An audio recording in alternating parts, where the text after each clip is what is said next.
Welcome, everyone, to another gathering at the Lyme Care Resource Center, where we get to learn something new and hopefully expand our horizons. I'm Shireen, one of the center's founders. Phil Kenny and I created this center to support those living with Lyme disease and those who support others with Lyme disease. We believe in the interdependence of mind, body, and spirit. Imbalances or benefits in each of these can create the same in all of these. Engagement in this community of people with similar experiences also helps to remind us that we are not alone on this journey. We're glad you have joined us tonight. I was thinking recently of the many lessons I have learned in the decades dealing with this health challenge, especially those which have taught me how to deal with it in a more effective and holistic way. I combine those words because for me, learning to address the challenges holistically has really helped my health endeavors to be more effective. As many can relate, during the initial or any repeat acute phase, there is laser focus on survival. Every day means doing whatever is necessary just to get to the next day without giving up. So during those times, being effective can have a narrower focus, and being holistic may seem like a luxury on the horizon.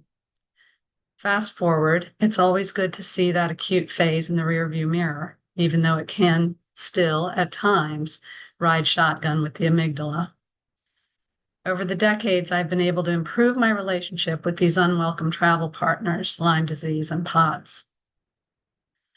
Following the lessons on survival, the hardest, but one of the most valuable lessons was the lesson of acceptance. Accepting things that seem wrong, unjust, or which should be different has never been a strength, still not. So learning this lesson was a wide-ranging concept. It included accepting the years of misdiagnosis, despite positive tests, and the subsequent frustration that all of this may have been avoidable. It included acceptance that the consequences of Lyme and the subsequent dysautonomia are going to be a part of this lifetime. But it was also the lesson which opened the door to a holistic path of healing. With accept, the goal shifted from complete elimination of the illness to recognition of the pattern, management of the symptoms, and reduction of the impact. This necessitated a cognitive and even spiritual shift. But within this mental and emotional acceptance, there are also benefits for the body's daily physical healing, counterintuitive though that may seem. Our bodies have this amazing playbook for homeostasis. They're always striving for balance within the realm of what they've learned through experience. With continued health challenges, the body often creates new set points for equilibrium, which are not optimal, but still it tries to keep a functioning balance despite the external influences. Acceptance of the new rules for homeostasis allowed me to garner tools to support my body rather than fight it. So rather than trying to force it back to the ideal state it once enjoyed, I nudge it back toward a healthier range using the many available holistic paths. With this lesson in acceptance comes the extremely important realization that this is not the same as giving up. It can be a fine line, but it is a significant distinction. Yes, it asks us to stop fighting something that we wish were different, so that there are times when it can feel like giving up. But acceptance is about clarity, whereas giving up is about disengagement. And to be clear, within acceptance, there is still a need to fight. It's just that the fight is focused on that which we can change rather than that which we cannot. In that regard, acceptance facilitates a much more effective path because we are responding to what is truly reality rather than reacting to what we wish reality were not. Acceptance may seem limiting, but it proves to be liberating, opening more doors than it closes. It allows me to widen my perspective and see beneficial alternatives that were not in my field of vision while I was laser focused on the wrong fight. I have discovered many holistic complementary paths to support healing, which I would have missed had I not widened the lens. Acceptance, like healing, is not necessarily linear, and it's also rarely a one-time decision. It goes in phases and fluctuates. Some days feel calm and grounded, others can feel overwhelming. So that muscle must be exercised time and again. But this acceptance that I've practiced in the Lyme journey, that muscle that I've had to strengthen, has carried over to other areas of my life, which have benefited from a wider perspective. Those of us with chronic Lyme and dysautonomia may not be able to stop the existence of these conditions, but we can influence frequency, severity, and recovery time. And therein lies our healing. In other words, the lesson is not how do we stop this forever? It's how do we live as well as we can and move forward as smoothly as possible, even if this shows up again. A cure for Lyme disease will always be the target. But while we wait for science to hit that target, we can benefit from a trajectory of acceptance and holistic healing. Tonight, we're so happy to welcome back our favorite Lyme expert, John Aucott. He and his team have continued to move us forward in this journey, and he will be updating us on all the latest developments. I'll now pass the screen to our director, Gina, for her welcome. Hello and welcome, everyone. We are so happy that you're here with us this evening. Thank you, Shireen, for your inspiring welcome and for all of the work that you and Phil have done over the years.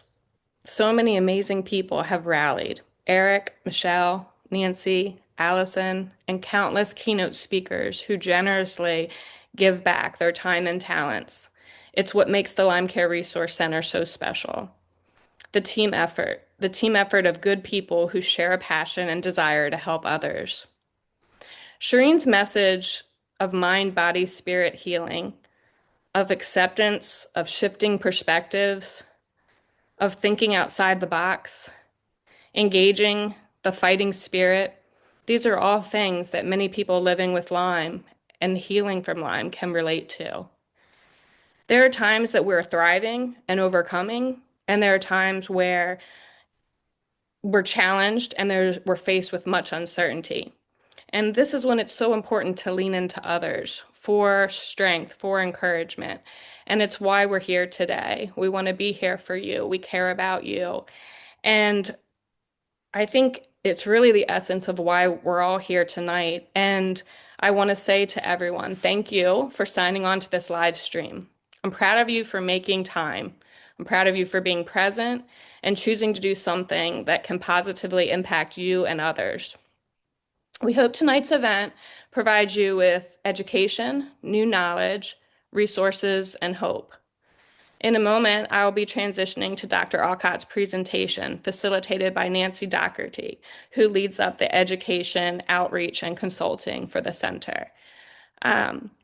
Nancy will also be helping facilitate the Q&A after the formal presentation. So at any point throughout the presentation, go ahead and write in any questions that you would like to be addressed throughout the night. We'd like to give a heartfelt thank you to Nancy Doherty for such support, steadfast encouragement, and assistance in supporting and empowering our mission at the Lyme Care Resource Center. You are a true treasure, and we really value you. And now I'd like to take a moment. It's always an honor for us to welcome back Dr. John Aucott. His time and expertise is invaluable. Dr. Aucott was my doctor, and I worked with the center for 2 years participating in a SLICE study while I was recovering from Lyme. The treatment, the compassion, and the care that I received, especially through some of the most challenging times of my journey, is something that I'll forever be grateful for. So I want to say thank you to Dr. Aucott on behalf of all the patients that you've positively impacted. And I'd also like to say thanks for caring so much about our community. You show up year after year. This is the 10th year of you giving a talk. You never miss it. You put so much time and effort into it, and it means more than words can probably express. We want to thank you for over a decade of sharing your growth, your progress, and your one-of-a-kind mission at your center that gives so many of us hope. The work that you and your team are doing at the Johns Hopkins Lyme Disease Research Center and Clinical Care Program matters, and it's making a difference. And we look forward to your presentation tonight. So at this point, I'd like to turn it over to Dr. Aucott. Thank you. Thanks. Gina. It's so great to be here again and to have a chance to talk with you all today. The journey for me has been pretty amazing as well. And, part of the joy of doing what I do is honestly what I've learned is the joy of working with patients, partnering with patients, and, collaborating with them to help them get better. So it's really one of the neat things that I've been able to do. So with that, we'll go ahead and start to talk about Lyme and tick-borne diseases. A couple disclosures. I get a consulting fee from Pfizer for work on epidemiology using health records, and I'm now on the um, adjudication committee for a trial by Tarsus Pharmaceuticals looking at lotilaner for prevention of tick bites, which I'll say a little bit about later on. So tick-borne diseases are emerging geographic diseases. We all know that deer ticks transmit lots of different infections besides Borrelia, Powassan virus, anaplasmosis, um, other Babesia, and other Borrelias like Borrelia miyamotoi and Mayonii. So there's a lot of different things transmitted. I used to focus this talk, only on deer tick transmitted illnesses, but I have to say now that Lone Star tick transmitted illnesses are becoming very important. So STARI, which stands for Southern Tick Associated Rash Illness, is transmitted by Lone Star ticks, which we now have all up and down the East Coast. Looks a lot like Lyme disease, and there's still no blood tests for STARI. Heartland virus is transmitted by Lone Stars, and you all hopefully have heard now about alpha-gal meat allergy, which is a huge problem, expanding problem, which is not an infection, but actually an allergy transmitted by the bite of a Lone Star tick. So it's become quite a complex world for people trying to keep up with tick-borne diseases.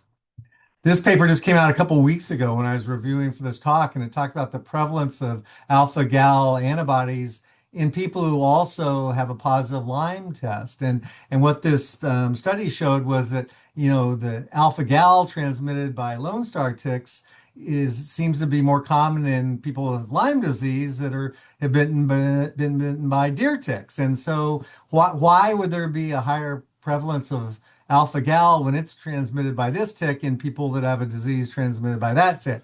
So it raises probably questions in everyone's mind about what's going on. But the clear thing that's going on is that there's lots of alpha-gal syndrome now. So this is a map of the estimated alpha-gal cases. And the Lone Star tick's home base was in the middle of the United States originally, where the Lyme ticks aren't as prevalent, but that's not true anymore. You can see that alpha-gal, and I could put a map of Lone Star ticks, it would be the same, has moved up the East Coast. My friends up in Vineyard and Nantucket say they're overwhelmed with Lone Star ticks all the way up and down the coast. So this used to be just Lyme territory, but now it's also alpha-gal territory. Same thing up in the upper Midwest. So the maps of Lyme disease and alpha-gal are basically becoming superimposable as Lyme disease also moves during this time. So we've got all of these things occurring in the same place, and often people don't know what tick bit them. So if you've been bit by deer ticks and have Lyme disease, you're probably also getting bitten by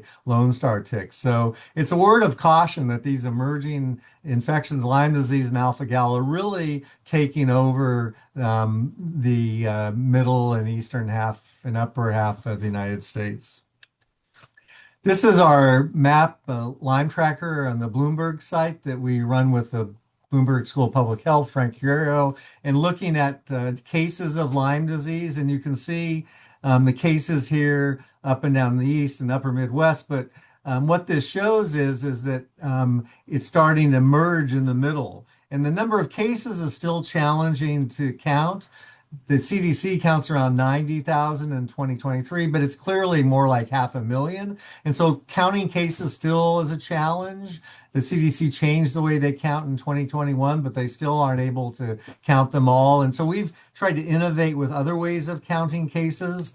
One of the ways I'm really interested in is using the internet to count cases and looking at internet searches and looking at internet search patterns. We've been able to count cases differently and shown that there's this band of expanding cases along the western edge of Lyme disease territory. And this comes up in search volume as the Lyme disease spreads out of the East Coast into the western PA, West Virginia, Kentucky, Tennessee, Virginia, North Carolina. The search engine traffic increases, showing that people are searching for Lyme disease.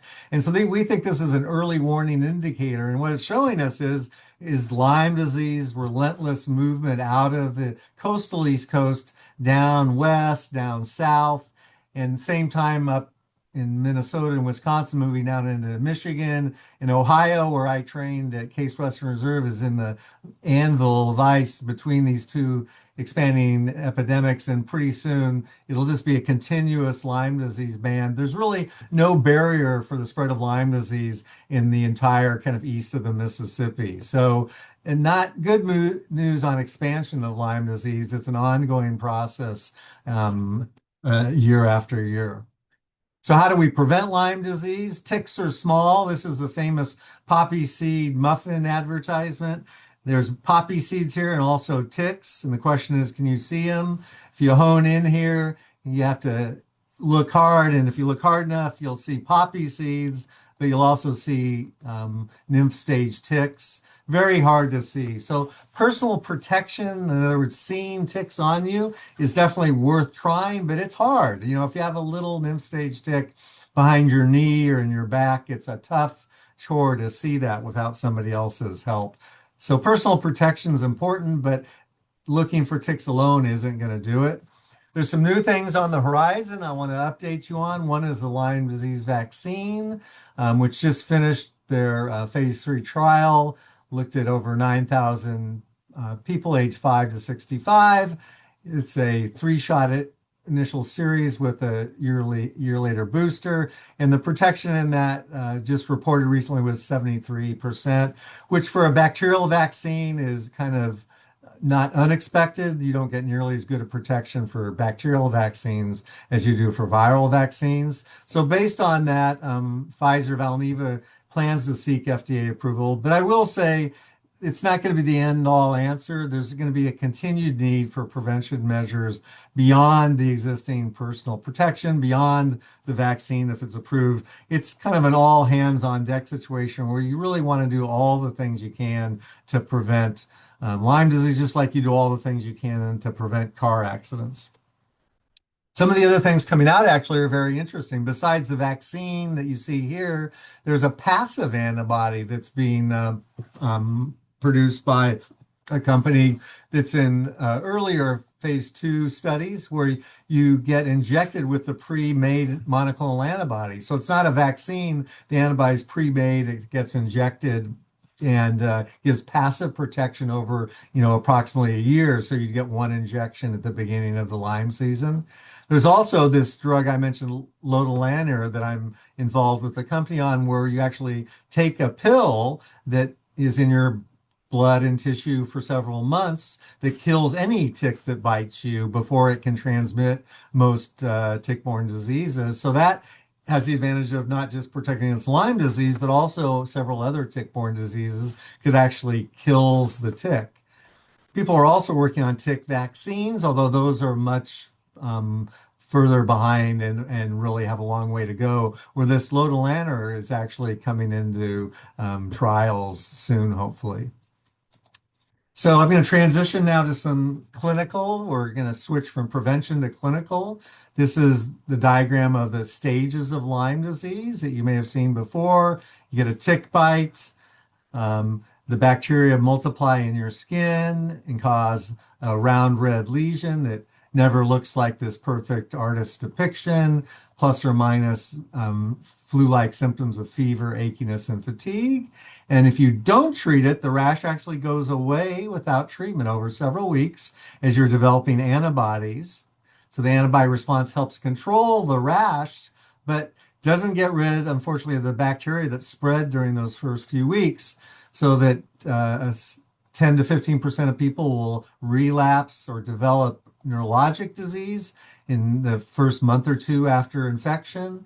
And some people don't recognize these stages and they get carditis, and other people don't recognize any of these stages and don't get treated and develop late Lyme arthritis. That's on average of 6 months later.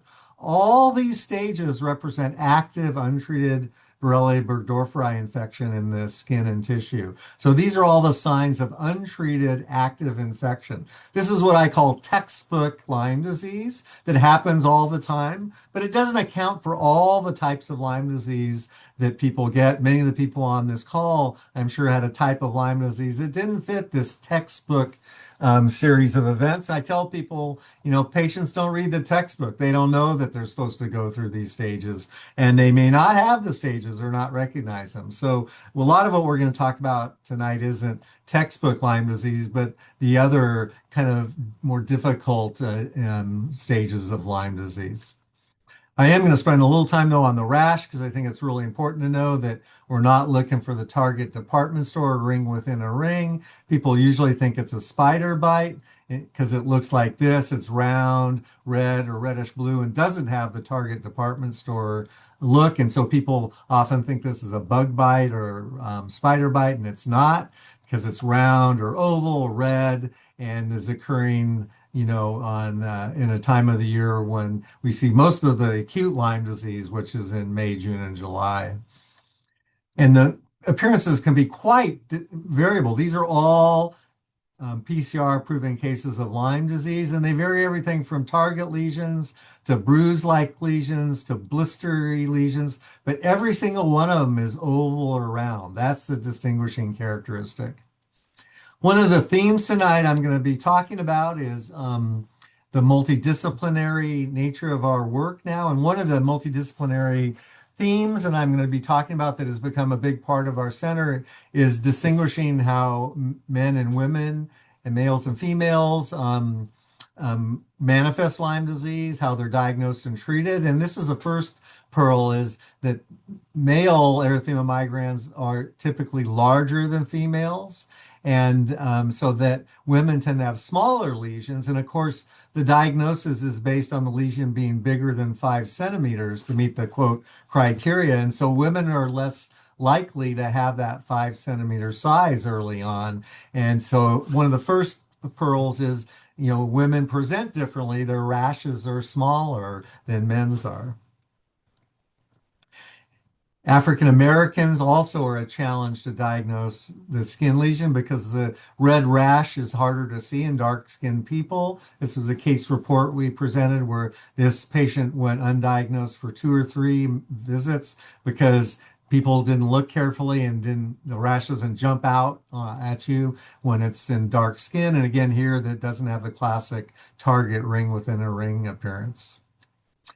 So besides the rash, there's other differences in the presentation that vary by sex and menopause status. This is work done by Allison Redman, and this is called a radar plot. And it's really cool because it shows you men in orange, postmenopausal women in gray, and premenopausal women in blue. And it compares their rates of manifestations across different manifestations. So I already told you that the EM size, the rash size, is bigger in males and smaller in premenopausal women, and not quite as small in postmenopausal women. So the first thing to notice is there's this trend that's recapitulated for each symptom where men are different than premenopausal women, and postmenopausal women are in between. In other words, they look a little more like men, but still like women. And that's true for the size of the rash. It's true for the percentage of disseminated skin lesions. We're going to talk later about how it's true for the antibody tests. It's true for the CBC tests. So this is one of the key things that we're trying to work with people in women's health and other fields to try to bridge Lyme disease to things that are important around women, and especially pre and postmenopausal differences, because postmenopausal women may look different than premenopausal women and men. So this is an area of interdisciplinary collaboration. Allison is really leading. She has a big grant in with Sabra Klein, who's one of the experts in the School of Public Health in molecular mechanisms, and is really going to be leading the charge on understanding this. These are the multiple skin lesions that can occur in the disseminated phase. After I was putting the talk together, I realized they're all men, which is what I just told you. Men have more disseminated lesions. Every one of my pictures I have in my library of multiple skin lesions is in a man. They occur in women, but I rarely see it. I see it almost always in men. And that dissemination, this young man was accompanied by one of the other disseminated manifestations, facial palsy, often called Bell's palsy. This is a sign of neurologic disease that occurs in the 4 to 12 week period. And a common thing that tells us that we have to collaborate with neurologists because our patients get commonly neurologic features. So another key multidisciplinary collaboration that we're developing is with neurologists. The other one is with cardiologists. Lyme carditis or cardiac involvement is a cause of sudden death. And I've seen several cases of sudden death with Lyme carditis. Also actually more common in men than in women, it turns out.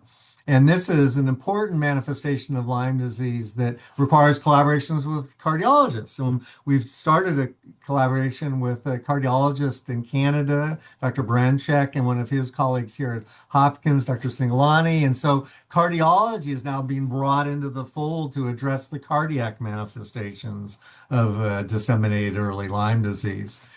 One of our study coordinators, Izzy Brothers, has been working on cardiac research and looking at our patient slice samples to try to find new markers of cardiac involvement in early Lyme disease. And as she's been doing that, new reports have come out in the literature about different types of nerve conduction problems in the heart. The typical AV node dysfunction and heart block, but also bradycardia, atrial fibrillation, all these kinds of arrhythmias are being reported in Lyme carditis. And Izzy's doing a really neat study that's going to talk about new biomarkers to try to diagnose Lyme carditis. So a new project requiring, again, the collaboration of cardiologists. And the cardiologists at Hopkins have joined in on this effort in Izzy's project.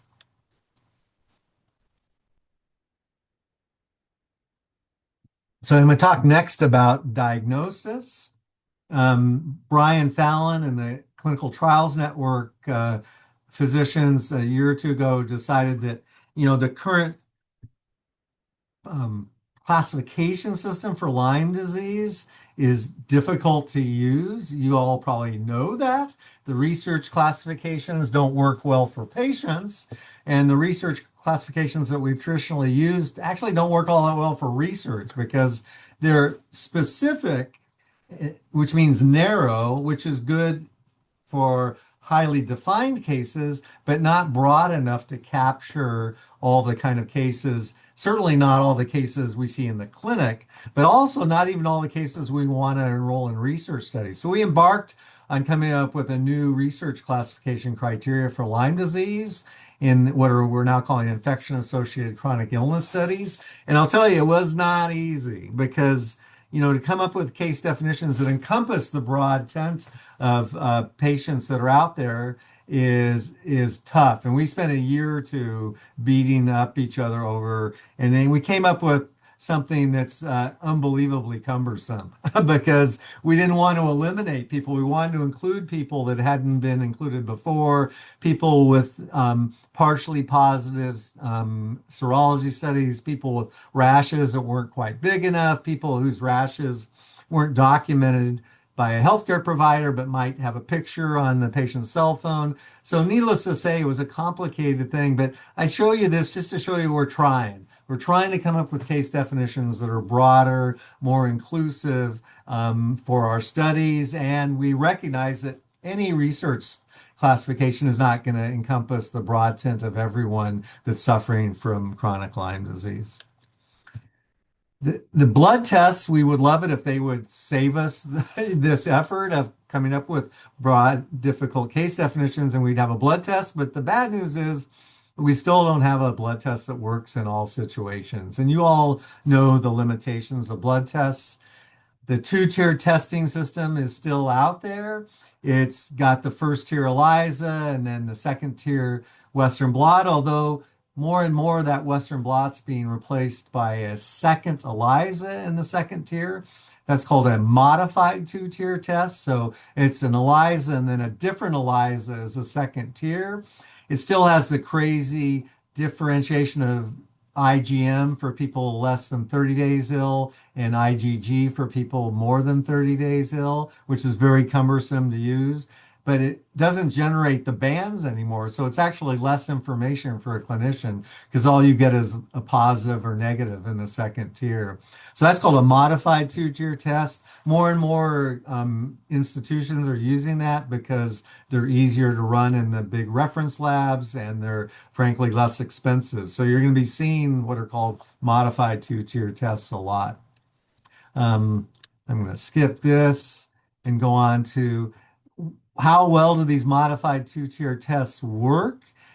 So Liz Horn, who leads the National Lyme Disease Biobank out of the West Coast and has a huge biorepository that the biobank has put together, has been instrumental in evaluating lots of these new diagnostic tests, including the modified two-tier tests. And unfortunate news is it may work slightly better in certain circumstances, but still most of these serology tests miss 60 to 70+% of early cases in the first week or so of infection because all these tests depend on antibody formation and your immune system can only work so fast. It can't make diagnostic antibodies in the first days or a week or two. And so Liz was able to show very nicely in this recently published study that all these different types of two-tiered, the original and the modified two-tier tests still don't offer us what we need, which is a easy blood test for diagnosis of all stages of Lyme disease.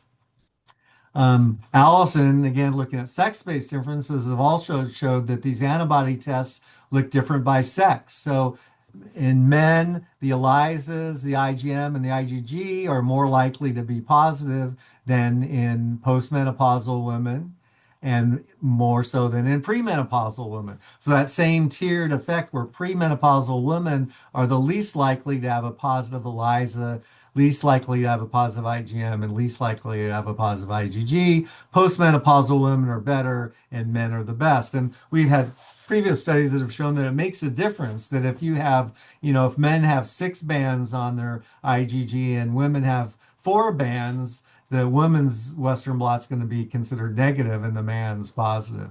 So again, Allison's great work showing that sex-based differences in diagnostic testing as well.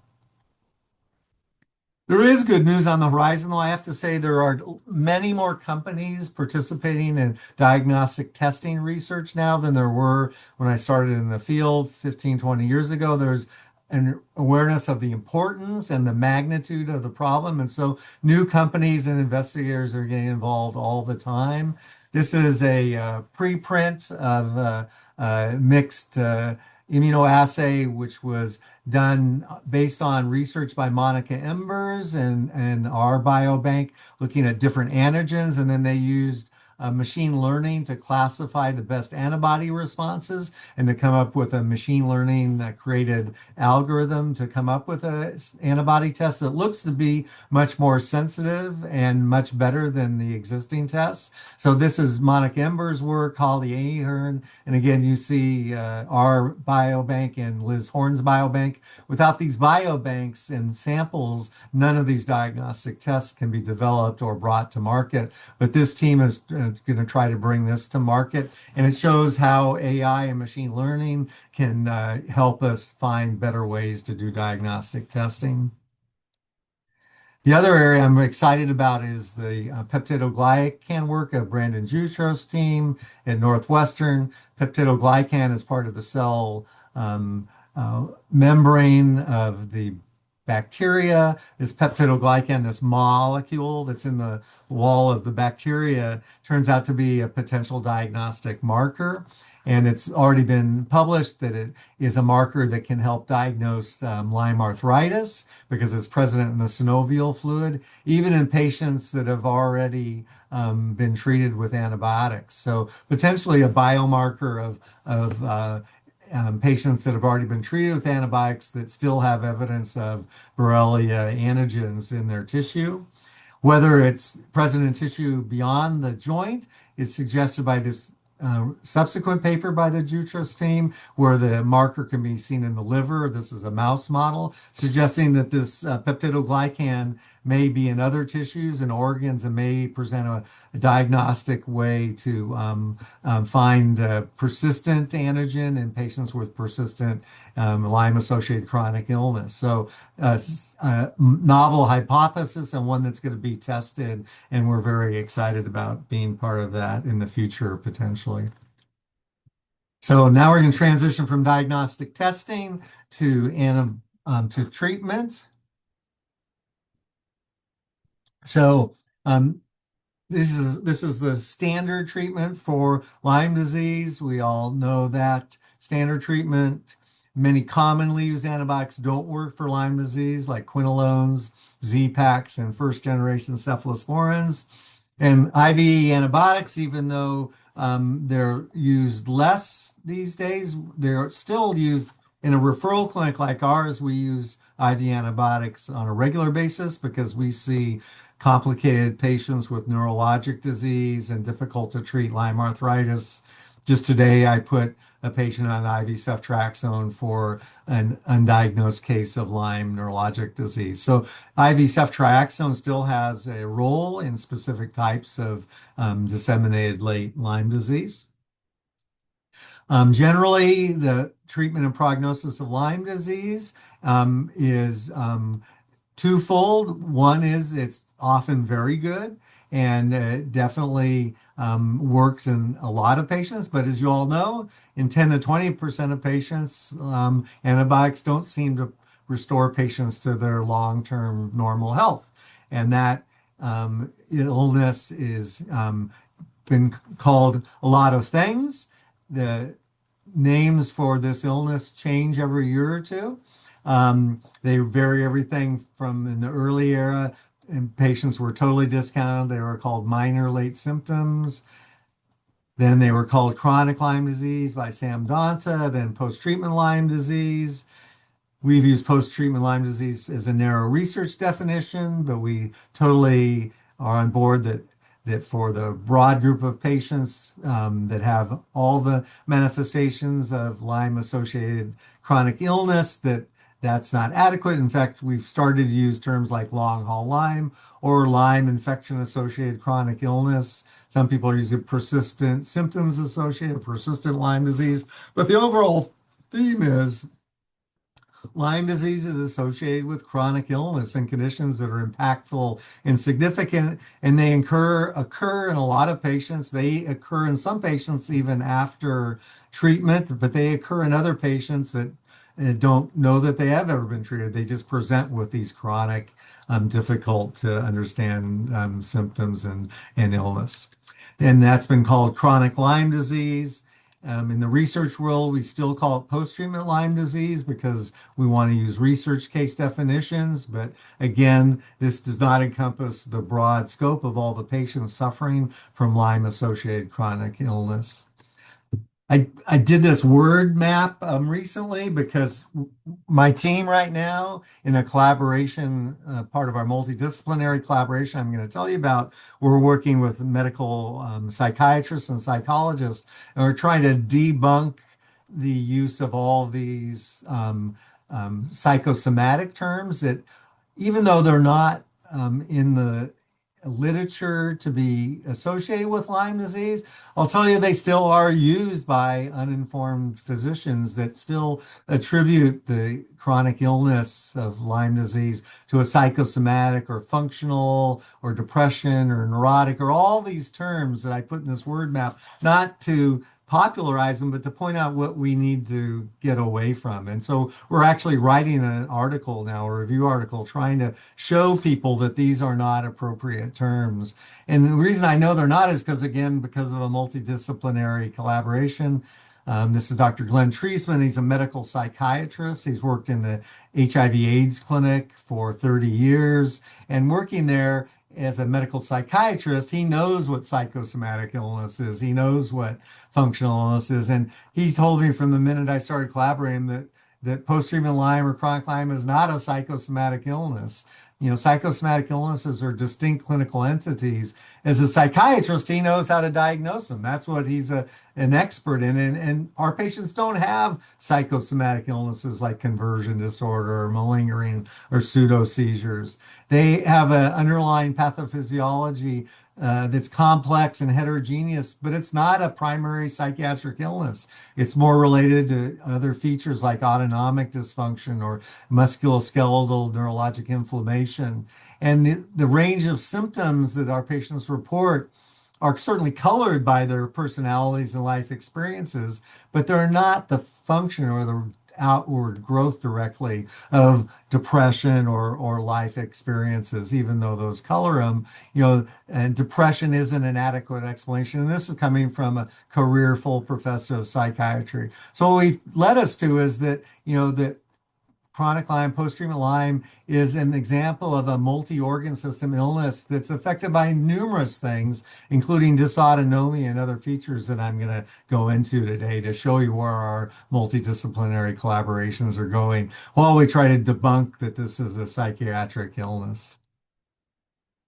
I think we're making some progress. This opinion piece was written by Mike May in Nature Medicine in January. Nature Medicine is a big deal mainstream medical journal, and he interviewed me for this article, and I think he painted an improving picture of Lyme disease as a real illness, that the chronic illness is not a psychiatric illness, and he really painted a reasonable account that is trying to move chronic Lyme back into the mainstream of medicine. Because of course, that's what we need to do. We need to educate, our physicians that this illness belongs in the mainstream and that it's got a real pathophysiology and biology that is like any other illness that can be hopefully understood more completely and treated more specifically. So in order to do that, we've done the SLICE study, which is looking at people that are treated for Lyme disease and showing how they recover or don't recover after standard antibiotic therapy. We published this a year or two ago, and it's a sentinel article because it's what allows people in mainstream infectious disease for me to approach them and tell them this is a real disease. It occurs in a well-designed prospective study that we've done, and it occurred in 14% of the people, where the controls, it was 4%. And so this group of patients can be defined and studied. There's also a group of 30% that have residual symptoms that's less impactful on their quality of life, but still presents with some symptoms. And it's 57% only that return to health. So this was a sentinel study to try to open the gates to helping physicians in infectious disease and rheumatology and neurology understand that this is a real disease. And this is what we've used to try to open the door to these multidisciplinary collaborations. It's allowed us to collaborate with researchers too, because these patients, the 14% with chronic illness, we have the blood samples collected through the SLICE study, and these blood samples allow us to do research collaborations as well. Again, bringing the study into mainstream of researchers in the institutions at Hopkins and around the country. And so this is Nancy's beautiful research wheel of all the different people we're working through with the samples. We've worked with over 45 collaborators, provided over 12,000 samples by these collaborators at 31 institutions. And these are the collaborators that are going to find the new diagnostic tests, that are going to find the new biologic mechanisms that then can be targeted for new treatments. So what are some of the biologic mechanisms we discovered? I'm not going to go in depth into all of them, but I'm going to give you a quick overview here. They span everything from proteomics and proteins to transcriptomics, which is the messenger RNA gene regulation patterns, to the changes in metabolism and changes in the microbiome. And this is my Venn diagram of all these potential mechanisms that vary from microbial mechanisms to inflammatory immune mechanisms to neural network alterations. And these aren't mutually exclusive. We feel very passionately that our patient population is heterogeneous. Not every patient is the same, but these mechanisms may be more prominent in one patient or the other, but they're also not mutually exclusive because if somebody has persistent microbial infection or remnants of bacteria, that's obviously going to trigger chronic inflammation, may even lead to autoimmunity, and inflammation certainly affects the neural networks in the brain. So these things are all connected. I don't mean to say that if you have one, you can't have the other. In fact, I think more often than not, they probably are connected. But each patient, you'll see later on, people tend to fall into groups of what their more prominent symptoms are. And then these are, of course, prone and regulated by host genetic factors, by the patient's illness experience, and by other microbial factors like strains of Borrelia. So this is a complicated Venn diagram, but this is what we need to address. Now, you may say it's overwhelming, and how can you ever tease all these things apart? But I'll tell you, in other fields like oncology, they're doing it, right? I mean, oncologists have personalized medicine now where they know the host genetics, they're able to identify the tumor biology, the host inflammatory response, and the impact on the organs. And they do that in a way that personalizes treatment. And, I live in an era now where oncologists, are really amazing and cure people from cancer. When I started in medical school, diseases that were totally incurable, we had no understanding of these types of mechanisms, are now personalized and curable. And we have their methods to apply to Lyme disease now. We have ways to look at, molecular mechanisms, complex regulation of the immune and metabolic systems, and imaging of the neurologic system. I gave you a little flavor for in some of the following slides that we're going to go over. So microbial mechanisms, this is Anna Stakic's work for MPH. She's just going to be getting in the next few weeks here in Bloomberg, where she looked at the stringent response of bacteria, including Borrelia burgdorferi, and how that could play a role in microbial persistence, an area that's really under investigated. Monica Embers has done animal model work in this, and Ann and I have been putting together, a review article to try to again bring up this idea of how does the microbe itself have mechanisms for persistence that could be targeted potentially for therapies in the future. So this is a microbial mechanism. The metabolism and immunology of Lyme infection has been tackled by Alex Girgis. I'm not going to go through this complex series of figures, except just to tell you that this is kind of an example of state-of-the-art single cell immune metabolic work that Alex leads. And this has to do with doing flow cytometry of individual cells, identifying the types of cells as monocytes or dendritic cells or B cells or T cells, and then comparing in healthy controls, return to health Lyme patients and post-treatment Lyme patients, how their individual cell populations vary. And Alex has done some spectacular work in his PhD here at Hopkins, identifying that monocytes are one of the key groups of cells that are being impacted early in infection. And in people that are destined to develop post-treatment Lyme disease, these monocytes are being impacted. Their metabolism is being changed, and that metabolism change is being imprinted into the monocytes in a lasting way that is going to, we think, play a role into why they develop chronic symptoms. So this is high-tech stuff that is now being applied to Lyme disease, based on the science that's already out there. Saurabh Smatter is now leading our lab over at Bayview that Mark Solosky retired. Saurabh is now leading this lab, and he's also picking up the mantle of looking at metabolism, classic kind of metabolism pathway molecules, and looking at how they vary.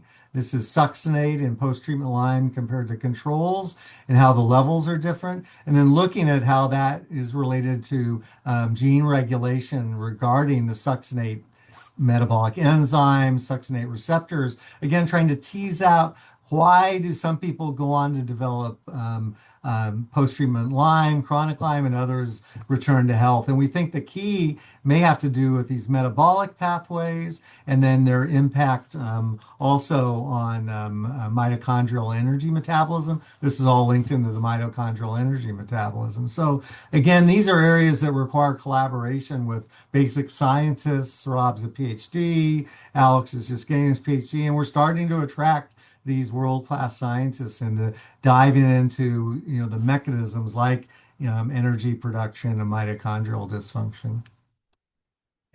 John Miller is our Lyme arthritis expert. He's bringing in new techniques to look at joint inflammation with joint ultrasound. He's starting a biobank for synovial fluid to help in the diagnosis of Lyme arthritis.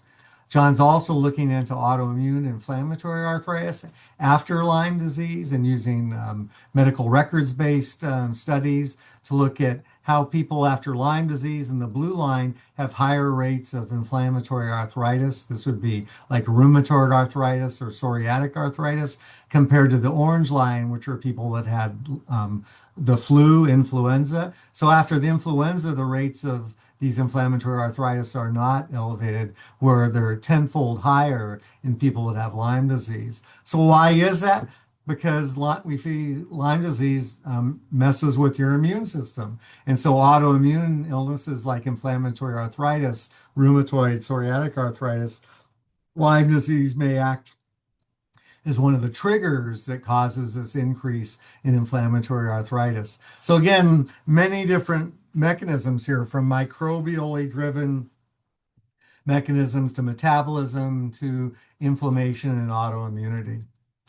Britt Adler, our rheumatologist specializing in autonomic dysfunction, continues to look at POTS and a specialized program funded by GLA, where she's taking well-defined patients with Lyme disease and evaluating for POTS using blood flow measures with transcranial Doppler, tilt table testing. We're doing small fiber biopsies to look for neuropathy and looking at the biology of dysautonomia in POTS. Dysautonomia relates to the sympathetic and parasympathetic nervous systems. This is the parasympathetic nervous system that you can see affects every organ in your body in the same way the sympathetic nervous system does through the sympathetic ganglia. And what these complex autonomic dysregulating features help us explain is, wow, there can be so many different symptoms in our patients because the autonomic nervous system controls all these different systems, not just the heart, which relates to POTS, but the GI system, the visual system, all these different things are controlled by the autonomic nervous system. So Britt's just published in the last year looking at the Compass 31 surveys, which is a measure of autonomic dysfunction. And what she's seen is that in the blue in our chronic Lyme patients, they have levels of autonomic dysfunction comparable to the POTS patients from the Johns Hopkins POTS clinic, which are patients with long COVID and other forms of POTS. You can see the rates in our Lyme patients are similar and much higher than the control population without Lyme disease or POTS from COVID. And it's not just the POTS scores, it's also the secret to motor scores about glandular function, GI, bladder, visual, and the total scores. So we think this is an incredibly important part of our, again, multidisciplinary collaboration that involves dysautonomia experts and now Britt leading this, that'll allow and open up areas of treatment as we look to target the autonomic nervous system for treatment. The third area that we're very excited about We've gone from microbial mechanisms to inflammatory, metabolic, and now to neurologic. So we started with POTS, but we're also very interested in working hard on imaging the neurologic system because so many of the symptoms in our patients are neurally kind of linked. And we know that the symptoms like cognitive brain fog, fatigue, sleep disruption, anxiety and depression, and cognitive dysfunction are neurologically mediated phenomenon. So we're very interested in the impact of Lyme disease on the neurologic system. One of our sentinel publications now, 2018, so getting a while ago, was a PET imaging study that showed that people with post-treatment Lyme disease had neural glial cell inflammation on PET imaging compared to non-Lyme controls. This glial cell inflammation involved the entire brain and is highly abnormal and not seen in normal people at all. And this inflammation has the potential to impact all of the neurologic processes. And so this set us off on a new line of research into functional MRI imaging. This is work led by Sherry Marvel, who's now had 3 publications looking at functional MRI imaging, which is a more accessible type of imaging than PET imaging. And it looks at how inflammation and Lyme disease may be impacting our patients' brains. And this fMRI imaging has been very fruitful. And the 3rd paper was just published in the last year and showed something that we've been hinting at for the last 3 publications, that the in Lyme disease, that white matter activations in functional MRI imaging, white matter is the core substance here that's lit up in the orange.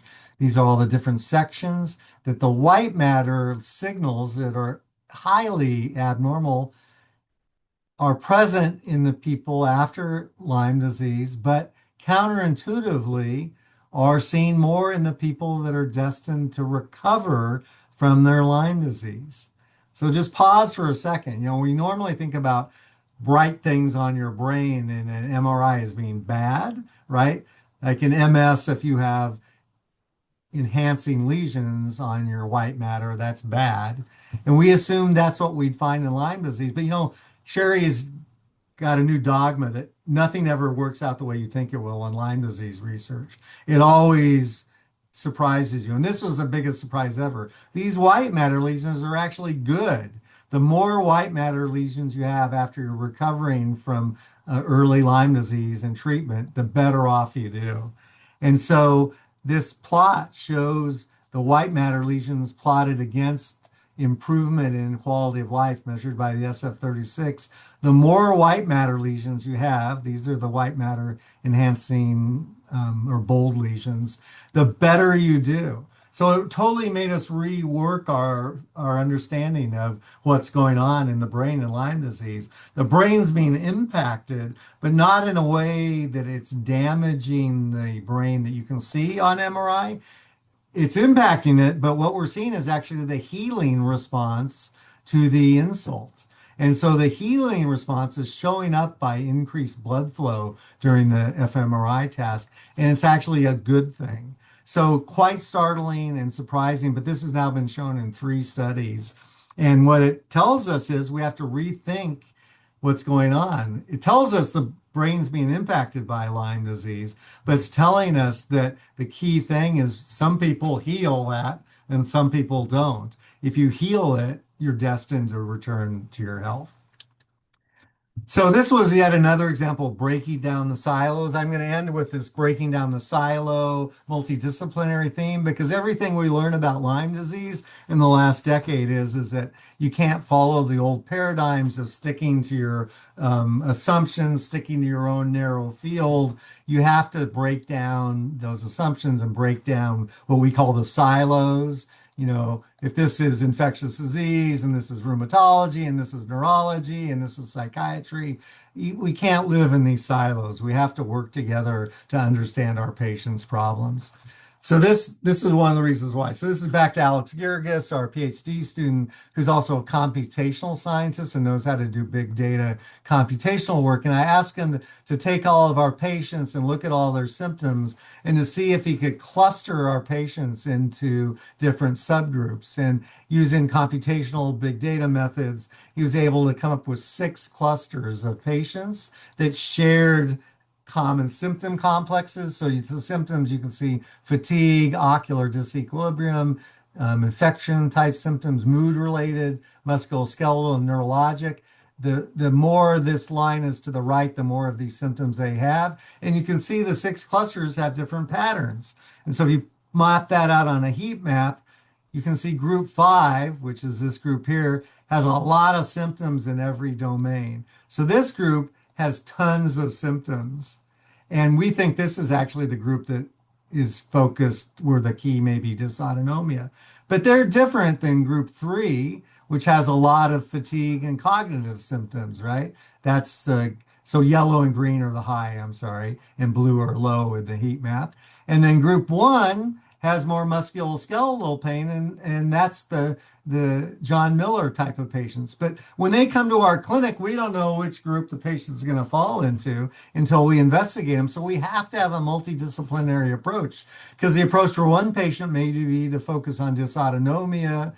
The focus on this group of patients may be to focus on, metabolism and energy and fatigue. The focus here may be on inflammation of joints. You have to have a multidisciplinary group because the patients come in all flavors, because this is a very heterogeneous disease. So we've learned to incorporate all the subspecialists around these different symptom types that before this were siloed into neurology or rheumatology or ID, but now we've taken out of their silos and tried to understand them in a multidisciplinary setting. This also is spanned over into the research setting. The Clinical Trials Network, led by Brian Fallon, sponsored by the Stephen and Alexander Cohen Foundation, is doing research again based on breaking down these silos. These are the pilot studies that we're doing throughout the Clinical Trials Network, and you can see they're not in one silo. I'm doing a study on tetracycline. Brian Fallon's doing a study on vagus nerve stimulation, transcranial stimulation. The group in Children's National in DC is looking at early neurologic outcomes in pregnancy. Cummings is working on mast cell treatments. Mount Sinai, proteolytic enzymes. Group in Syracuse, New York, IV ceftriaxone pulse therapy. You can see the therapies, and these are investigational therapies, pilot studies, are all over the silos. They're not in one silo at all, because we're working together across disciplines to think outside of the traditional boxes. The study we're doing through the Clinical Trials Network is a tetracycline therapy for chronic Lyme disease. This is actually, if you've been around a long time, you'll recognize this was Sam Danta's original open label study from 1997, where he showed that people that received open label, it was not a randomized controlled study, but an open label study that with several months of therapy, that a substantial proportion of patients improved with oral tetracycline therapy. This was never taken any further because it was an open label study and it wasn't up to the evidence basis of a controlled trial, and it was never funded to be done.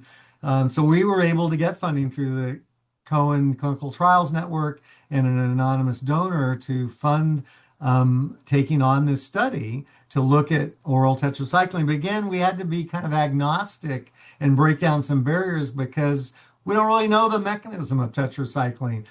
Dr. Danta thinks it's related to its antimicrobial activity, but I'll tell you it also has potent anti-inflammatory activity, and tetracyclines are used in rheumatoid arthritis as anti-inflammatories. So this is, in the research area, an example breaking down silos. I'm an infectious disease person working in the rheumatology division, so I was able to kind of recognize that there's potentially, complementary mechanisms of action of tetracycline, both as an antimicrobial and an anti-inflammatory.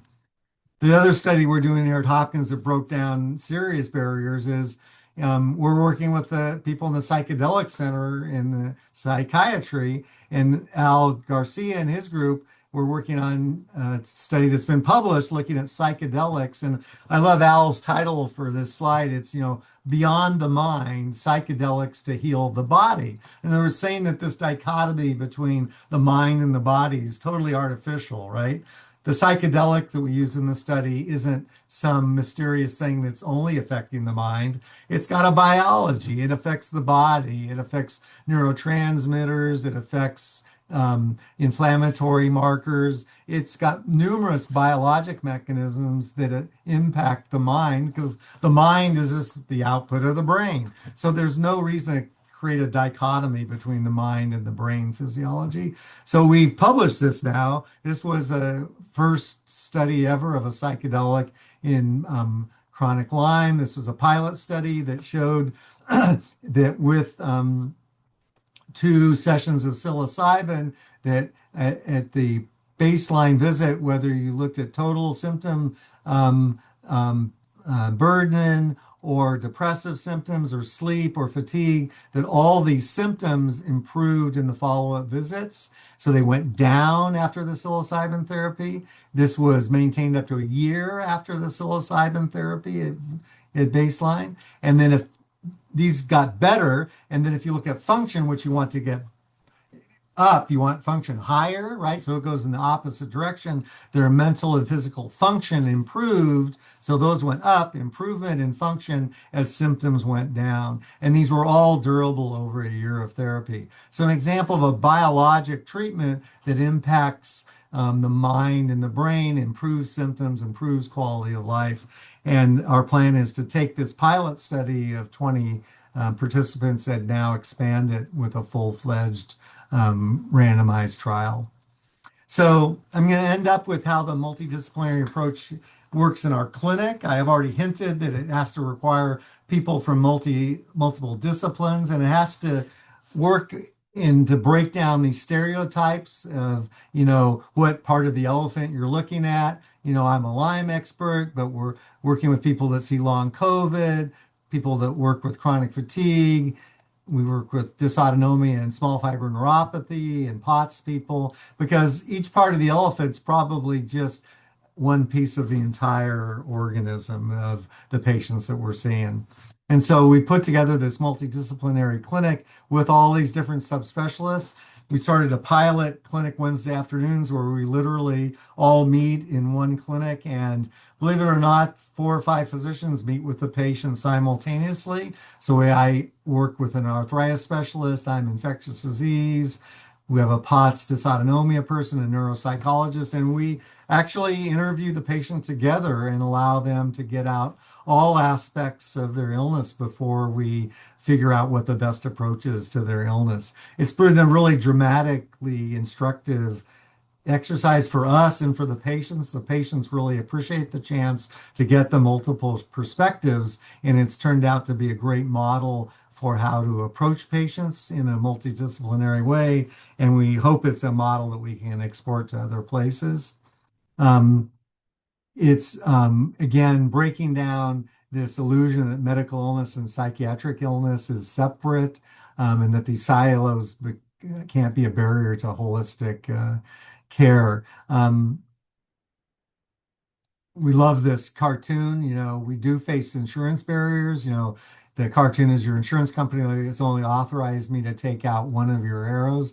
You pick. Well, we understand you can't pick one arrow, and that's why we need a multidisciplinary approach to approach fatigue, to approach pain, to approach brain fog in a multidisciplinary model. And we always do it in an empathic way, and understanding that it takes a large dose of humility in this field to understand what the patients have been through, and that, they've ended up with us, being told that chronic Lyme disease is all in their head. And we spend a lot of time telling them it's not in their head. They don't have a functional illness or a psychiatric illness, and that they've got a real illness.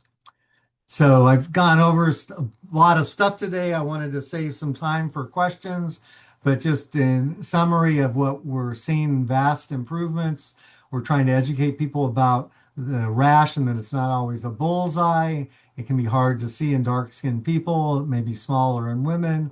Diagnostic antibody tests are still problematic, and clinical diagnosis is still key, but better tests are on their way. We want to emphasize that persistent symptoms like brain fog are real and that they have a molecular and biologic basis that we're uncovering. They're not psychosomatic, and they have immune, microbial, neural underpinnings that we can investigate and understand. Sex and gender and pre and postmenopausal status are crucial to understand. Brain imaging is a really important way to non-invasively understand what's going on in the brain. And Sherry Marvel has new and upcoming studies to show how Lyme disease affects the brain. John Miller has ways to show how it affects the joints. And our rheumatology colleagues are looking at inflammation and autoantibodies. And then all of us are working together from the long COVID, chronic fatigue, and POTS clinics at Hopkins to have this multidisciplinary approach. I thank Nancy again for getting our word out. Our newsletter now has thousands of people every year that get our emails during the year, and especially during Lyme Awareness Month.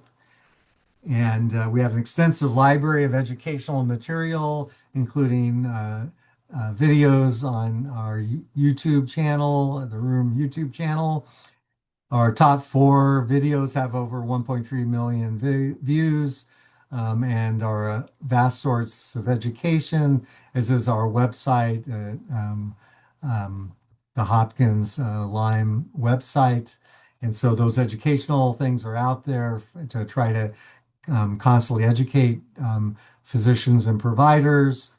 And the most encouraging thing is the growth of this group. When I met with Phil and Shireen, I guess 12, 13 years ago, Phil and I talked a lot about, and Shireen about, how can we get people at Hopkins interested in chronic Lyme disease? And, there wasn't a lot of interest in chronic Lyme disease 13 years ago.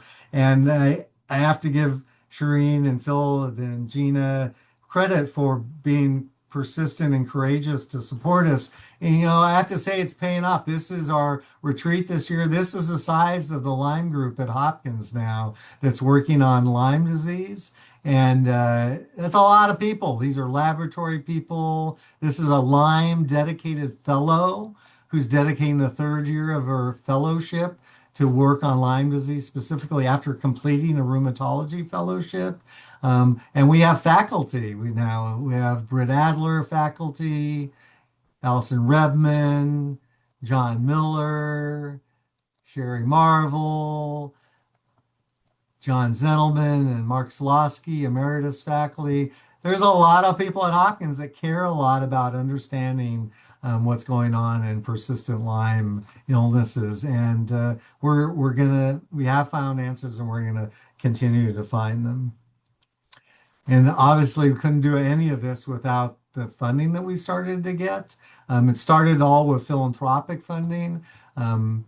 People like the Kenny Family Foundation, which supports so much of our educational and research program, but other family foundations and large foundations like the Stephen and Alexander Cohen Foundation, and then government agencies that have started to fund Lyme disease, the Department of Defense program, CDMRP program, Health and Human Services, and then very important again, groups like Global Lyme Alliance, Bay Area Lyme, and the Lyme Care Resource Center, and then just tons of individuals that have provided the funding to make this possible. So thank you all.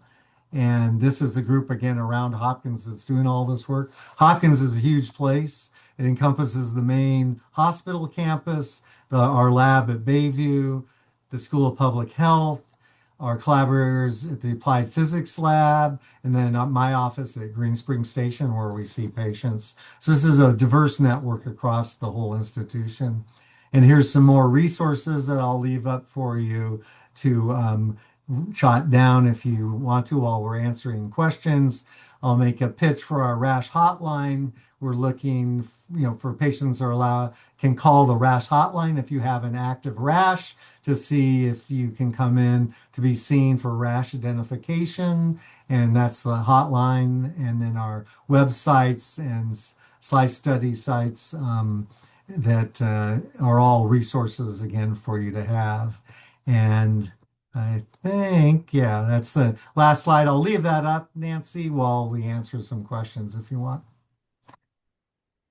Thank you, John, for your presentation. I hope that everyone listening is encouraged by the breadth and depth of research taking place and the forward momentum and the diversity of practitioners and researchers who are getting involved in Lyme disease. So we have so many questions. We're going to try to get to as many of them as possible. I'll just say off the bat that this presentation will be available afterwards. It will be posted probably in a few weeks. So stay tuned for that. It'll be on the Lyme Care Resource Center, and we will post it on our site as well, hopkinslyme.org. And I also wanted to mention before we get into questions that it's the 10th anniversary of the Lyme Care Resource Center, our sponsors of this webinar every year. So we just want to give a shout out to them for their 10th anniversary. The center had its 10th anniversary a year ago. So these are big milestones.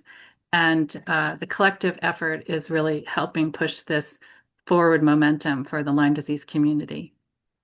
So I'm going to lead off. There's a lot of great questions. One question says, am I right to assume that when you say a multidisciplinary way, you are speaking to your colleagues in medicine?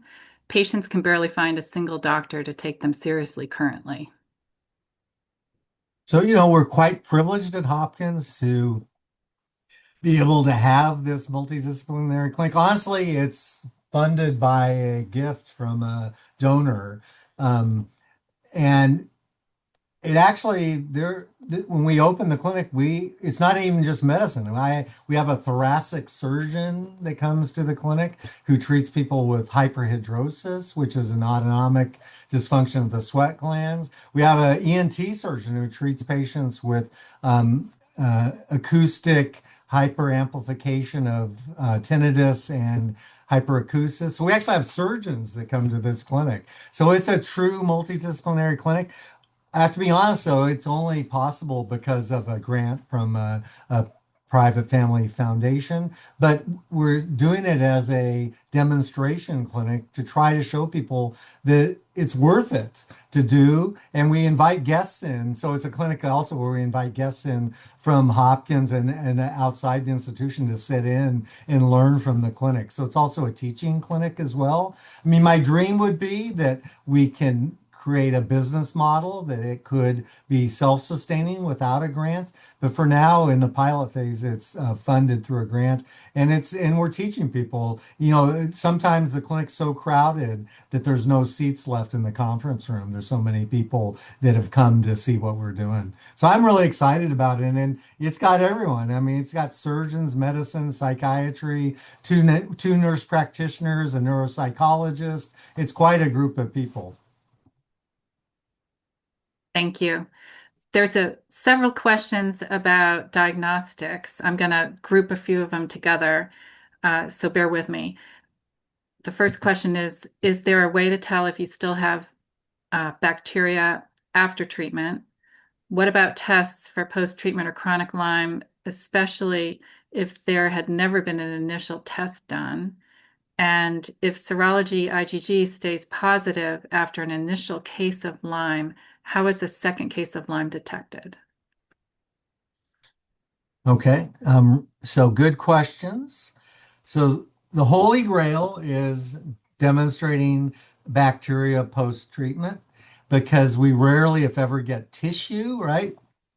The mouse model of the Brandon Jewish-Rose's peptidoglycan mouse model, where they get tissue, is because you can do that in a mouse model. We don't get, for instance, liver tissue in human cases ever. So the huge problem is getting tissue. And then, but I'll tell you that there's hope that potentially, for instance, in the peptidoglycan model, there's hope that there would be ways to identify peptidoglycan potentially in tissues you can get, like urine, for example. And so we're working at other alternative ways to find evidence of bacteria. Now, that's not viable bacteria, but it's a piece of the bacteria, the peptidoglycan. So I would say that's one of the most encouraging. There also are ways to get pieces of DNA that are getting people, you've heard of PCR testing for DNA. Currently, PCR testing is not sensitive or reliable enough for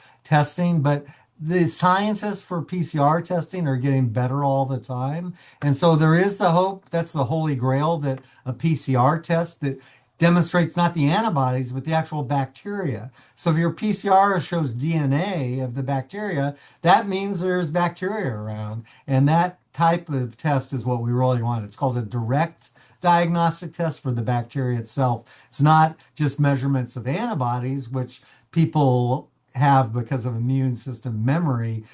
PCR testing or peptidoglycan testing is a direct measurement of pieces of the bacteria. So I think that's the hope, and that's what we need. And there are, I didn't talk about Lyme X diagnostic challenge that's going on at HHS right now, but if you Google the Lyme X diagnostic testing channel, this is a public-private partnership between HHS, Health and Human Services, and the Stephen and Alexander Cohen Foundation to stimulate diagnostic testing companies to develop these kinds of tests. And people are working hard on it. So that's the answer to the first question. A test for post-treatment Lyme disease is tough because the antibody tests don't work for that. Some people with post-treatment Lyme disease are antibody negative, and some are antibody positive. And some people with antibodies don't have post-treatment Lyme disease. So antibody tests don't work for post-treatment Lyme. Honestly, right now, it's a clinical diagnosis.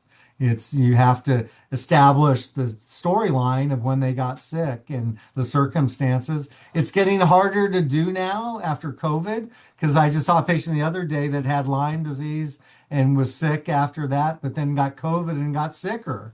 And so we're going to see people with double hits now that have Lyme disease, get sick, don't get better, but then get COVID and get even worse.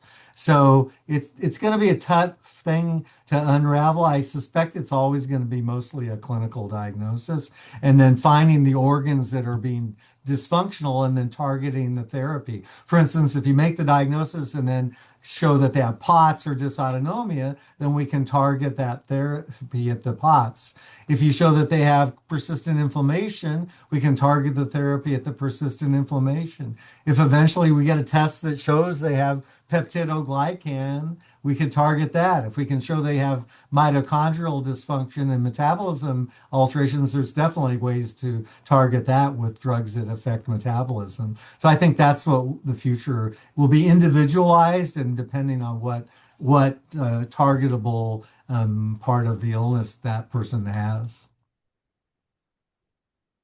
Have you seen any patterns or correlations with the type of symptoms and location of the tick bite?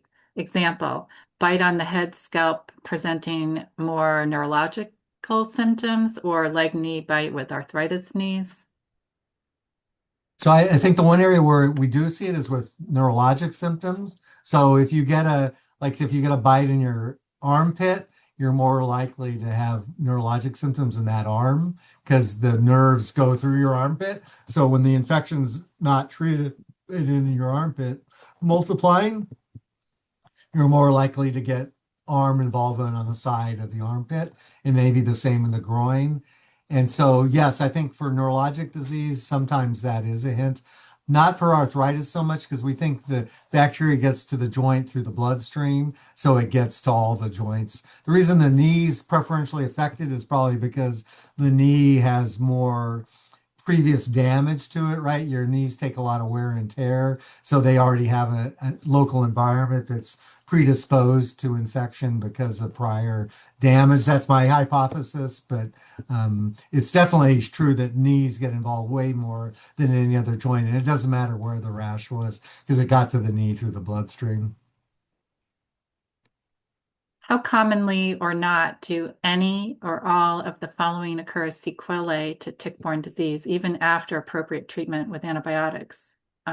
COVID, mast cell, autoimmune diseases such as rheumatoid arthritis, lupus, sclerosis, Sjogren's. How often do they happen after Lyme disease? How commonly do they happen after Well, tick-borne infection?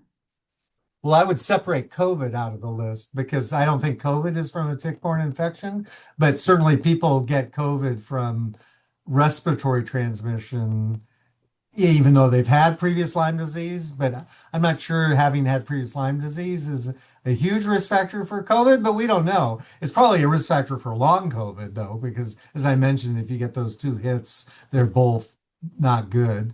But that's I'm different than the guessing they question thought of, they meant long COVID. That's what my guess is. yeah, Yeah. okay.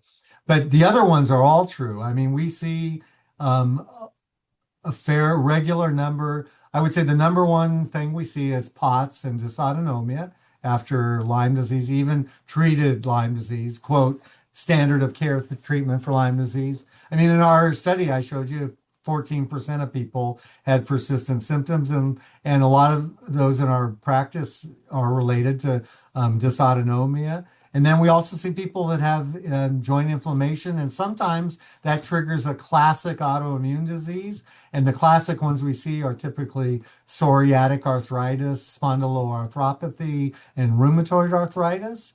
I will say Sjogren's probably somewhat as well, although that's a harder diagnosis because and we see less lupus than we do of the other ones. But that whole field is what John Miller is focusing on. And, rheumatoid arthritis is also triggered by other like dental infections. So there's a long history in rheumatic diseases of bacterial agents triggering the autoimmune illnesses. So definitely autoimmune illnesses, definitely autonomic. What was the other one? It was sclerosis and Sjogren's. Yeah. Yeah, so Sjogren's definitely. Yeah, and that's why there's an advantage for me, even though I'm an ID person, being in the rheumatology division, because I have easy access to rheumatologists. John Miller works this is an example of the multidisciplinary. John Miller is 20 feet down the hall from me on Wednesdays and Thursdays. So if I have an autoimmune question, I don't have to put in a room referral and wait, blah, blah, blah time. I walk down the hall and John's there, 20 feet away from me on Wednesdays and Thursdays. So it's truly a multidisciplinary clinic in time and space. I mean, Wednesdays and Thursdays, John is here in the clinic with me. So there's one question about the material you presented showing that a percent of patients that are symptomatic after treatment, and it was wondering, is that after they're treated immediately after a bite? And how does delayed treatment affect the percentage that are post-treatment symptomatic? So the data I showed you was, I think the title of the paper was Ideally Treated Lyme Disease. Now, you could take issue with that, but by ideally, I meant promptly. So that was promptly treated. Those people had only been bitten like, 10 to 20 days before enrollment in the study. And we know that because we got their history and the rash was still growing. And so it was prompt treatment. Evidence for the impact of delayed treatment is more indirect, but from other studies, it's pretty clear that delay in treatment increases your risk. And developing neurologic disease definitely seems to increase your risk.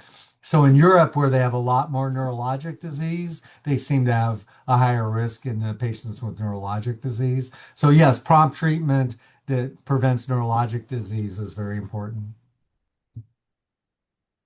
Is there a physical difference between the white matter lesions seen in active MS cases versus the lesions you observed in the return to health Lyme patients? Totally different. Thanks for letting me clarify that. The white lesions in MS are seen on regular MRI studies, the kind a doctor can order that are done sometimes with gadolinium, looking for flare lesions. Those are regular clinically available MRI lesions. That the white matter lesions on those are bad, not good, and that's what you see in MS. Typically, those types of studies in chronic Lyme patients are normal, actually. They may have what are called non-specific microvascular lesions, which are different, but generally those MRI studies, clinically available MRI studies in chronic Lyme patients are normal. And I'm sure many people on this call have had an MRI and been told it's normal.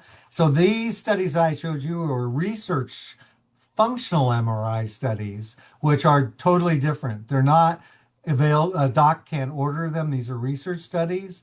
They'll probably be available eventually, and they don't look at inflammation directly. They look at blood flow. And so it's a totally different technique. And it's also a challenge study. In other words, it's called functional because you have to problem solve while you're in the scanner. So in a regular MRI, you just sleep or relax. In the functional MRI, you're actually having to do problem solving. You're given memory problems. So it's like a stress test of your brain. So it's totally different than the MRIs that MS patients get. What pre-existing conditions are you finding more common with people in PTLD? I hear more people mentioning connective tissue conditions such as Ehlers-Danlos syndrome or HSD, hypermobility spectrum disorder, or other conditions. Are you seeing possible links? That's a great question. Thank you so much for asking that. I forgot to mention that. So in the multidisciplinary clinic, one of the clinics we're collaborating with is the Ehlers-Danlos clinic at Hopkins, actually. So we've got a research collaboration with the Ehlers-Danlos clinic, and we're screening all of our patients in our clinic for hypermobility by history and doing a Beighton score, and which measures hypermobility in the physical exam. And I'll tell you, hypermobility is a huge risk factor. There's various hypotheses about why that might be true, but it's a huge risk factor. Are you doing anything to collaborate with researchers working on long COVID?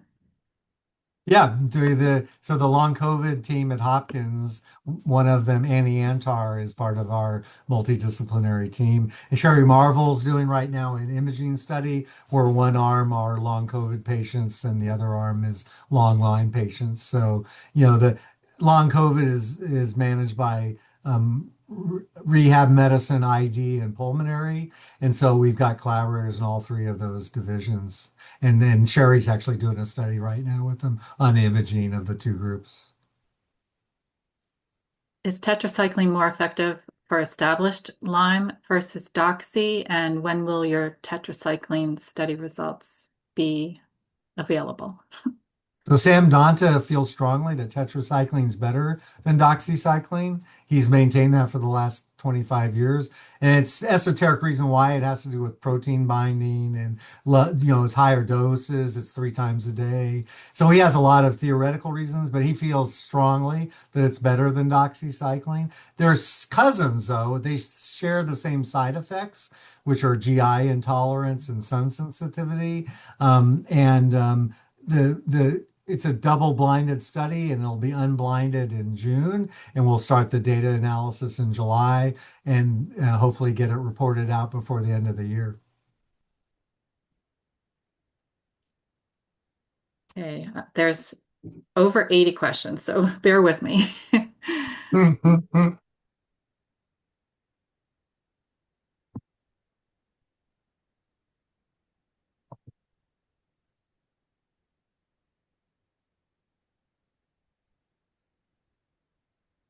Let's see. Oh, there's a question about small fiber neuropathy. How would that be tested for, and what treatment might be available? So small fiber neuropathy is in the spectrum of POTS and dysautonomia because it has to do with, autonomic nerve fibers and small fibers that carry pain and autonomic signals. So the first point is to tell you if you've had large fiber nerve, what are called nerve conduction studies, where they stick the needles in the fibers and shock you, that's a nerve conduction study. That's a different study. That's looking at large fibers.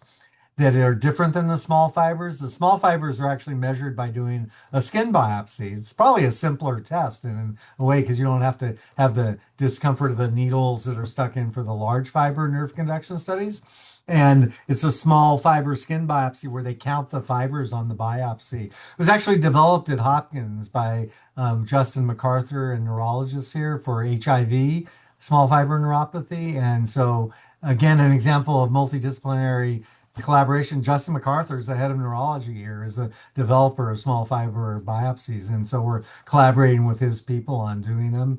And so we get them in a lot of our patients, especially patients that have dysautonomia. And the treatment is if it's being driven by persistent inflammation, is to treat the inflammation.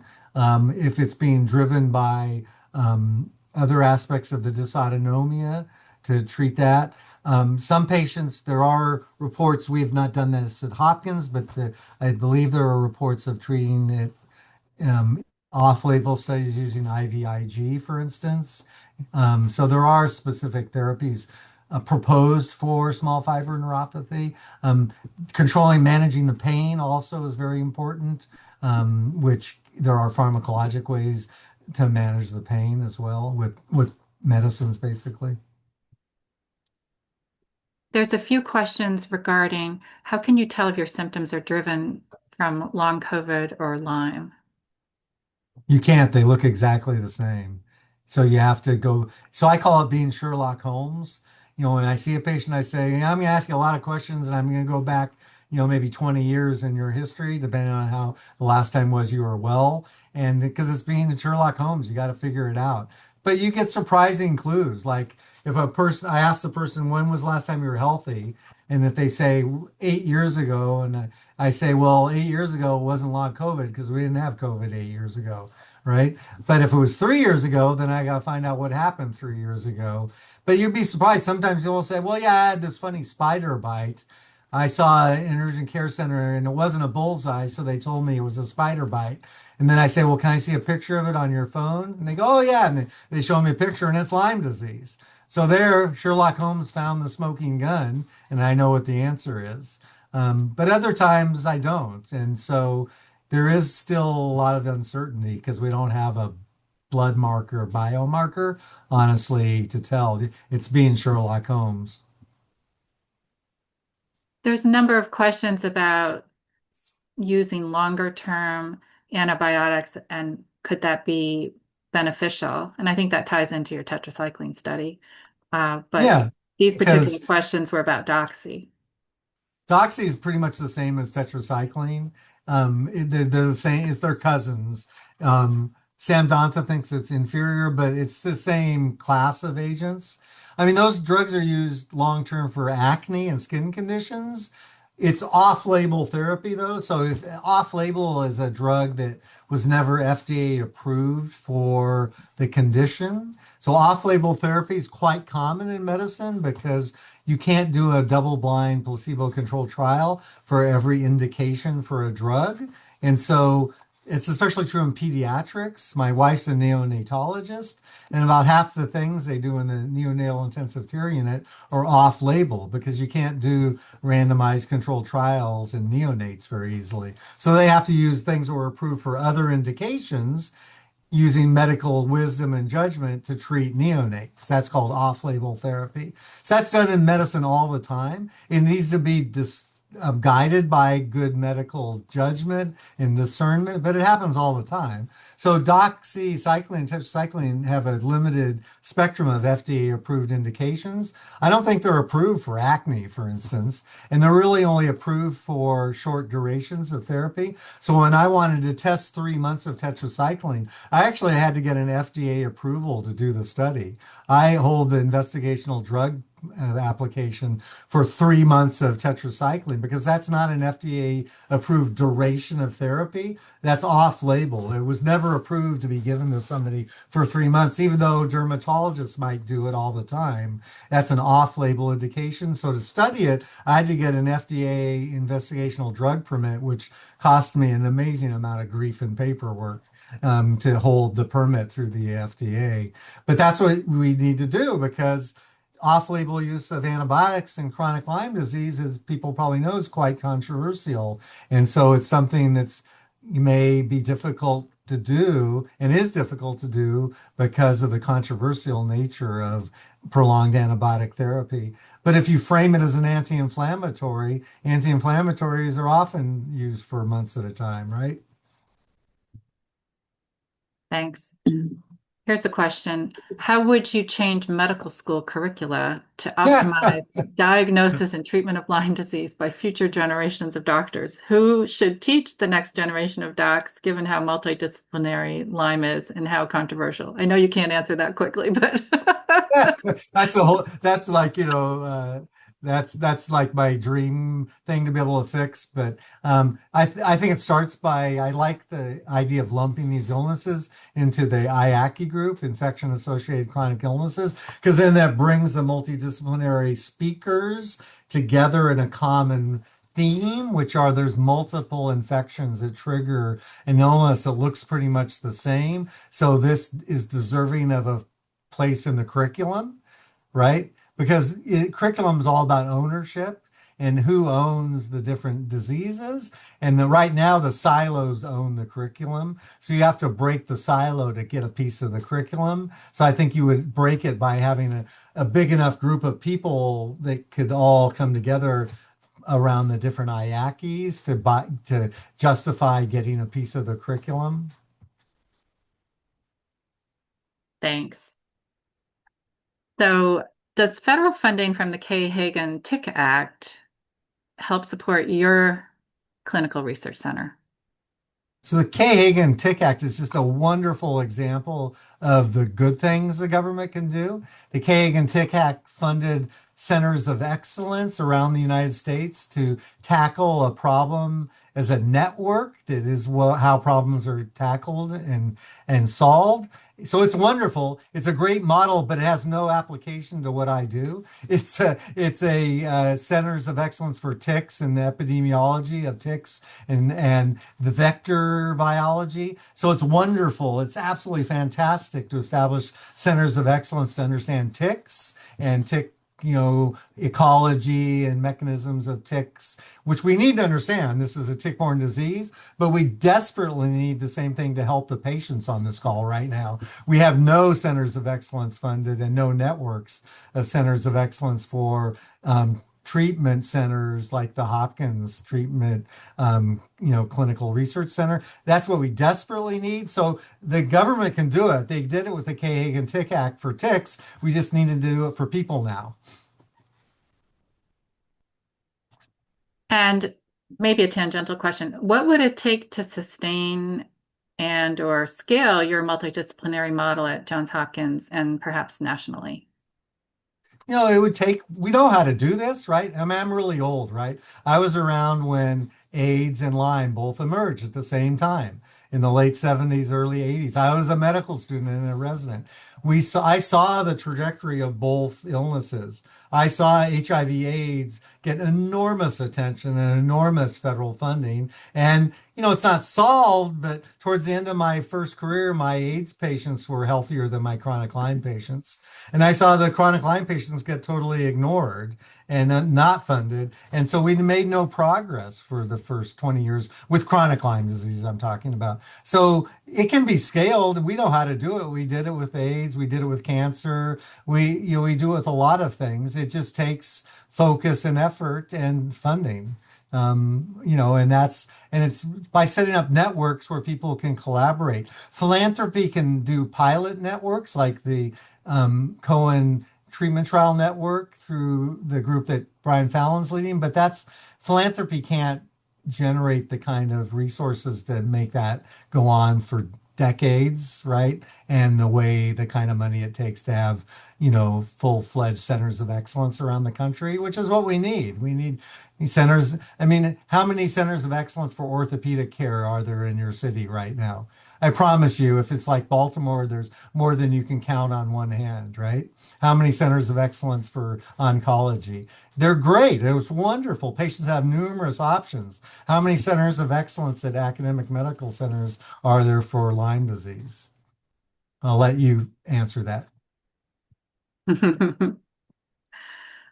There's one comment that I just want to read because I think it's hopeful. It says, "Thank you, Dr. Aucott. Could we get you out here in San Diego for a grand rounds at UC San Diego School of Medicine? We are working hard to advance knowledge, understanding, and resources on the West Coast as thousands of patients are impacted here too." And this is from Sharon Lampler, PhD, San Diego Lyme Alliance. So we will connect with you. That sounds wonderful. Well, you have to tell him, Nancy, Sharon, you don't realize I'm a fifth generation Californian. So my family lives in Long Beach in Northern California. So I'm well aware of how the Pacific Northwest and Northern California and Southern California get ignored. But I'd be happy to go out there. My daughter lives in Long Beach, and Mark Eshu, who's one of the pioneers in Lyme diagnostics, has a company called Blue Arc out in San Diego. So I owe him a visit too. Thank you. What is the risk for long-term neurological symptoms in patients who initially seem to have recovered after standard doxycycline treatment? So that's that heat map I showed you that Alex Girgis did with where I highlighted the different clusters. There is a neuro cluster, where people have predominant neurologic symptoms, but it's striking how some people don't have any brain fog. They have all pain kind of syndromes, or other people have, mostly dysautonomia symptoms. So I don't know if I can give you a number. Certainly brain fog is one of the prominent symptoms, though, for sure. Are you aware if type 2 diabetes is affected by Lyme disease? So I've seen, this is anecdotal, not a study, but I've seen people, because inflammation is not good for type 2 diabetes. So I had a patient his chronic Lyme disease presented with type 2 diabetes was one of his main symptoms, as well as some fatigue and stuff. And when we treated his Lyme disease, his type 2 diabetes kind of went away, because type 2 diabetes is going to be aggravated by a heightened inflammatory system, right? So definitely that's probably connected. I mean, it's not a cause of type 2 diabetes, but I think they're connected through inflammation. Well, I think we are at the mark where we're going to wrap up our questions, and I'm sorry if we didn't get to yours. We did cover a lot of ground, though. And I just wanted to, again, thank the Lyme Care Resource Center for sponsoring this webinar. Thank you, Shireen, Gina, Phil, for all that you do. And congratulations on your 10th anniversary. We're so thankful for the support you give to patients and the platform you give for communicating this kind of an educational forum. And at this point, I'm going to hand it over to Phil Kenny, who will give us some closing remarks. Thank you.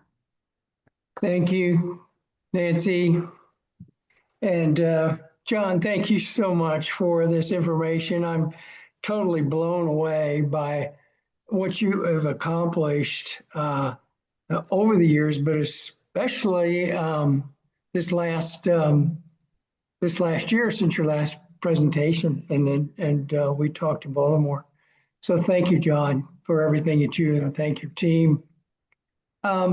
Stay connected with us on our website at the lymecenter.org. We've got previous events that are recorded, some of John's talks, some of John's team. They're recorded, they're all free.